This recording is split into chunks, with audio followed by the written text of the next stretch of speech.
욥을 향한 세 친구들의 이야기는 끝이 났습니다. 세 친구들에 대해서 욥의 대답이 계속 되고 있는 본문인데요. 사실 오늘 본문은 논란이 되는 본문이기도 합니다. 학자들은 욥의 말 가운데 이 말들이 욥의 친구인 소발의 말이 아닌가 이렇게 주장하기도 합니다. 왜냐하면 친구들의 주장과 또 욥의 말이 유사하기 때문입니다. 이런 내용은 욥기 24장에서도 나왔지요. 오늘 본문도 그러한 내용들을 담고 있는데 어떤 면에서는 규범적 지혜에 근거한 욥의 주장이기도 합니다. 1절부터 6절까지는 욥이 여전히 친구들의 주장에 대해서 자신은 결백하다고 주장하고 있습니다. 1절이죠. 욥이 또 풍자하여 이르되 나의 정당함을 물리치신 하나님, 나의 영혼을 괴롭게 하신 전능자의 사심을 두고 맹세하노니. 욥은 친구들에게 맹세하고 있습니다. 나는 결백하다, 그런 얘기죠. 그런데 욥은 하나님을 어떻게 표현하고 있습니까? 나의 정당함을 물리치신 하나님. 그는 의로운 길, 믿음의 길, 정직한 길로 갔음에도 불구하고 하나님께서 자신에게 고난을 주셨다고 말하는 거죠. 또 하나님을 어떻게 표현합니까? 나의 영혼을 괴롭게 하신 전능자라고 말씀하고 있습니다. 하나님은 못하실 것이 없는 분이죠. 그런데 이 전능자이신 하나님께서 자신의 영혼을 괴롭게 하셨다는 것입니다. 욥은 모든 것을 다 잃어버리고 또 육신의 질병으로 고통을 겪고 있습니다. 이런 모든 상황이 욥의 영혼을 괴롭게 만들고 있는 것이죠. 이처럼 하나님께서 모든 것을 주관하시는데 자신의 고난도 하나님으로부터 왔다, 이렇게 욥은 믿고 있습니다. 하지만 그럼에도 불구하고 자신은 아직 살아있다고, 여전히 하나님께서 자신에게 생명을 주고 계시다고 말합니다. 나의 호흡이 아직 내 속에 완전히 있고 하나님의 숨결이 아직도 내 코에 있느니라. 하나님의 숨결, 이런 표현을 쓰고 있잖아요. 자신이 고난을 겪는 것도 하나님이 허락하신 거고, 그런 가운데서도 여전히 자신의 생명이 현재까지 유지되는 것도 하나님께서 허락하신 거라는 얘기입니다. 하나님의 절대 주권을 그는 믿고 있습니다. 이런 상황에서 욥은 어떻게 합니까? 결코 내 입술이 불의를 말하지 아니하며 내 혀가 거짓을 말하지 아니하리라. 친구들에게 자신의 결백을 주장하는 것이 거짓이 아니다, 진실하다, 그런 얘기입니다. 친구들과의 대화 가운데 욥은 결코 물러서지 않습니다. 네가 잘못했기 때문에 벌을 받는 거다는 주장에 나는 결코 그렇지 않다라고 반박하는 거죠. 나는 결코 너희를 옳다 하지 아니하겠고, 친구들의 주장을 인정하지 않습니다. 그러면서 뭐라고 얘기하냐면 내가 죽기 전에는 나의 온전함을 버리지 아니할 것이라. 욥은 지금까지 하나님을 경외하고 하나님의 말씀을 따라 살아왔을 뿐만 아니라 지금 현재 고난 가운데 하나님 앞에 탄식하지만 나는 여전히 하나님을 믿는 믿음과 하나님을 향하여 그 말씀에 순종하는 삶을 버리지 않겠다는 것입니다.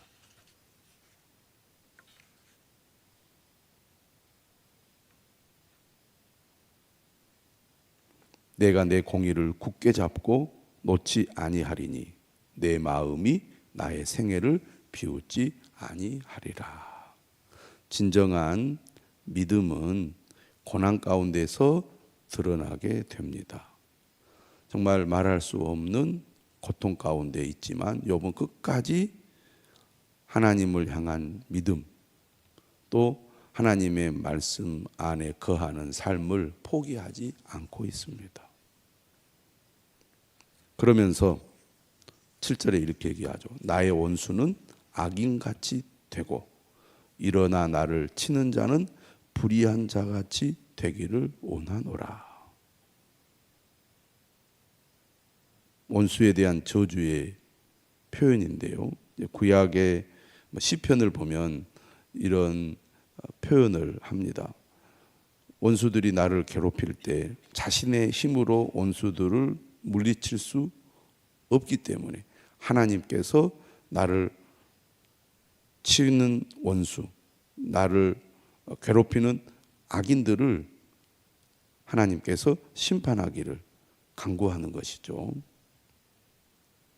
불경건한 자가 이익을 얻었으나 하나님이 그의 영혼을 거두실 때에는 무슨 희망이 있으랴. 이 세상에서 경건하지 않는 자가 이익을 얻는 경우들이 있지만 하나님께서 그의 영혼을 거두실 때는 그러한 이익들이 아무 소용이 없다는 얘기입니다. 환난이 그에게 닥칠 때 하나님이 어찌 그의 부르짖음을 들으시랴. 불경건한 자가, 악인이 이 세상에서 잘 되고 번성할 수 있지만 하나님이 결국 그들을 심판하실 것이고 그때 그들이 부르짖어 봐야 하나님이 듣지 않으실 거라는 겁니다. 그가 어찌 전능자를 기뻐하겠느냐? 항상 하나님께 부르짖겠느냐? 악인들은 결코 하나님을 찾지도 않고 하나님을 가까이 하지도 않는다는 얘기죠. 친구들은 욥을 향하여 네가 악인이다. 네가 지금 고난을 겪는 것은 악인이기 때문이라고 말합니다. 악인들은 하나님을 기뻐하지 않습니다. 하나님을 항상 찾지도 않습니다. 그런데 욥은 어떻습니까? 고난 가운데서 또 친구들로부터 온갖 비난을 받는 상황 가운데서도 항상 하나님을 찾고 하나님께 기도하고 있습니다. 이게 욥의 다른 점이죠. 그래서 욥은 무슨 얘기를 하려고 하는 겁니까?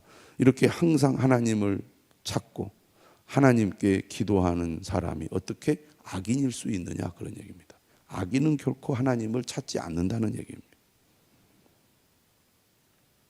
그러면서 11절에 얘기합니다. 하나님의 솜씨를 내가 너희에게 가르칠 것이요. 하나님은 어떻게 하시는 분인가? 하나님의 일하시는 그 방식에 대해서 자신이 이야기하겠다는 거죠. 전능자에게 있는 것을 내가 숨기지 아니하리라. 너희가 이것을 보았거늘 어찌하여 그토록 무익한 사람이 되었는고? 친구들을 향해서 말하는 거죠. 그러면서 악인이 결국은 어떻게 될 것인가에 대해서 말씀하고 있습니다. 13절 이하의 내용은 친구들의 주장과도 유사하죠. 이러한 욥의 주장은 여전히 하나님을 신뢰하는 믿음이 바탕이 되어 있고 또 결국 하나님은 악인을 심판하신다는 말씀을 통하여 자신이 하나님의 긍휼함을 입어 이 억울함에서 벗어날 것에 대한 기대도 담겨져 있는 것으로 보입니다. 이 땅에서 악인이 번성하고 악인이 평안하며 악인이 잘 되는 일들이 많이 있고 이해할 수 없는 고난이 많이 있지만 결국 하나님은 의로우신 분으로서 악한 자들을 반드시 심판하실 것이다에 대해서 욥도 분명하게 말씀을 하고 있습니다. 악인이 하나님께 얻을 분깃, 몫이죠. 포학자가 전능자에게서 받을 산업, 유업은 무엇인가? 14절에 말합니다. 그의 자손은 번성하여도 칼을 위함이요. 우리가 잘 되고 성공하는 것을 좋은 것으로 여기지만 결국 그것이 복이 되지 않고 저주가 될 수도 있습니다. 예전에 그런 이야기들을 우리가 들은 적이 있죠. 도시가 세워지면서 갑자기 땅을 많이 가지고 있던 평범한 사람이 부자가 되니까 갑자기 돈을 많이 번 그 사람들의 자녀들이 서로 싸우고 갈등이 일어나서 오히려 집안이 망하고 더 큰 어려움을 겪게 되었다. 이런 이야기들을 우리가 종종 듣습니다.